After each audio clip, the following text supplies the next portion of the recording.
Some mothers spend 3 days terrified their kid is lying in a hospital bed somewhere. I spent 30 seconds staring at my phone. That's it. 30 seconds. And it did something to me that no hospital call ever could.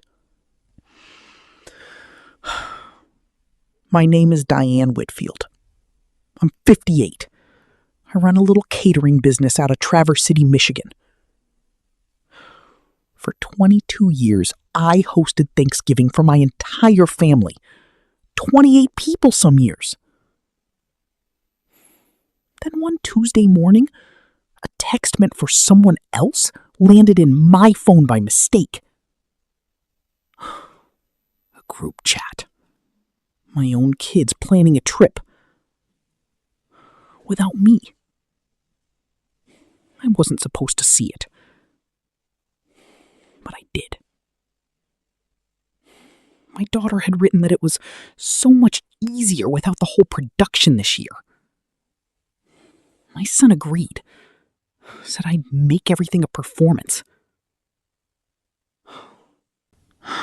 And then my daughter-in-law, the one who accidentally added me to the chat, wrote one word that changed everything. Exhausting. She's exhausting to be around during the holidays. 22 years of turkeys brined the night before, place cards written in my own handwriting for every single grandchild. And exhausting is the word my own children landed on? I didn't cry. I didn't scream. I just quietly picked up the phone, called the lodge where I'd booked our dinner every year since forever, and canceled it. That was only the beginning of what I did next. I want to back up and tell you why that word hit so hard. My own mother worked 2 jobs. Some Thanksgivings, we just had cereal. She wasn't a bad mom. She was just tired. There wasn't anything left over for the parts that make a holiday feel like one. I told myself, standing in that little apartment kitchen at 11 years old, that if I ever had my own family, nobody at my table would wonder if they mattered. I kept that promise for 22 years. 22 Thanksgivings. 22 turkeys. 22 centerpieces. And it took 30 seconds in a group chat to undo how I felt about every single one of them. My husband Walt found me at the kitchen island that morning, flour still on my sweatpants. "Diane," he said. Just my name. That's all it took. I turned the phone around and let him read it. I watched it land on him the way it landed on me, like a floor giving out under someone who thought it was solid. "They're not inviting you," he said. Not a question. "They're not even telling me," I said. "There's a difference." So I made some calls, canceled the lodge, canceled the extra turkey order, gave my grandmother's china to my niece, who'd always admired it. I didn't send some big speech laying it all out. I just quietly stopped being the scaffolding holding up a holiday I wasn't invited to. Thanksgiving morning, my daughter called, cheerful, asking about a ham drop-off.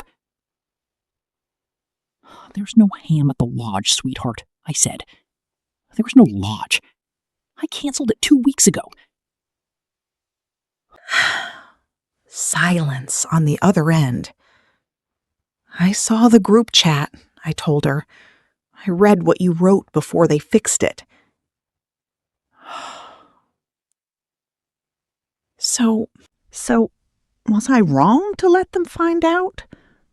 Here's what I heard happened after, mostly secondhand. That cabin they'd booked instead had a tiny oven. Nobody up there had ever brined a turkey in their life.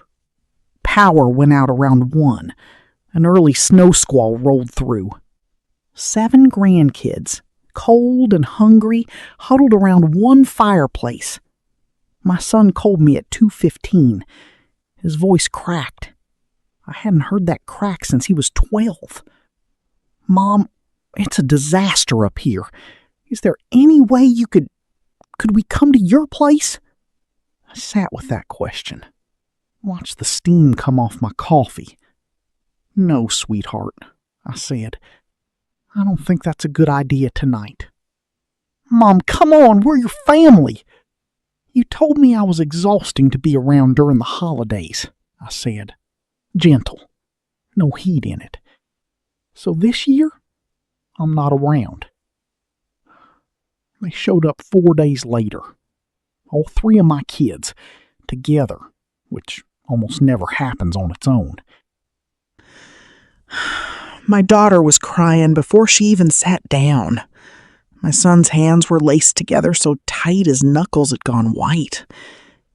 "We didn't realize how much you were actually doing," he said. "Not until it wasn't there." "That's the whole problem," I told him. "You never had to realize it, because I made sure you never had to." "I'm not trying to punish anybody," I said. "I just finally figured something out, and it took me 58 years. Love that has to hide itself isn't really being valued. It's just being used. These days, my daughter actually calls instead of just texting. My son brings the grandkids by for no reason at all. I don't think one conversation fixes 22 years of anything. But something honest finally got said out loud. And honest turns out to be worth a lot more than performance ever was.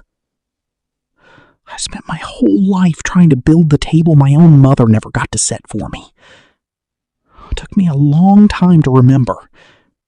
A table only means something if the people sitting at it actually want to be there. That's enough. That's really enough.